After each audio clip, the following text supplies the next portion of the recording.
In Uganda's Palorinya refugee camp, gardens are filled with corn, but there will be little to harvest.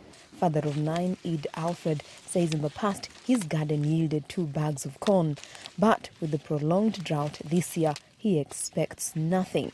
When you look at these crops, they are not drought resistant. They need constant rain for a good harvest. Without rain, I won't get anything. They will die completely. The UN's refugee agency says Uganda is home to more than 1.5 million refugees and asylum seekers, making it the largest host in Africa. Uganda's government provides each family with a 9 by 9 meter plot for a house and a small garden. But it's not enough to survive for refugee families like mother of 5, Naima Poni, who treks to the border with South Sudan to buy food. The food is very little. My children is now growing. They're eating too much. Even though no food, food is not enough.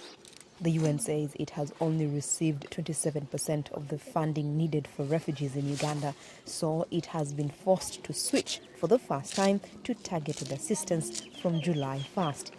Households considered most vulnerable, such as those headed by women or the chronically ill, will receive 60% of the recommended monthly food ration. Other refugees will get just 30%. The World Food Programme's Deputy Director for Uganda, Marcus Pryor, says officials will keep a close watch for serious negative impacts from the food cuts. We'll look at things like people's food consumption, we'll look at malnutrition rates, we'll look at the kind of survival strategies that refugees resort to if they are in difficulties. And this will allow us to take our case to those who support the World Food Programme and the refugee response more broadly. Refugee leader Kenyi Moses says he is already seeing an impact from the drought and food aid cuts. Some refugees are leaving. Most of our households right now, they were only left in the hands of younger children. Most of our people have gone back to South Sudan. And very well when he knew the situation is not all that favoring, these children alone, as they're being assured, and they cannot hate as a family.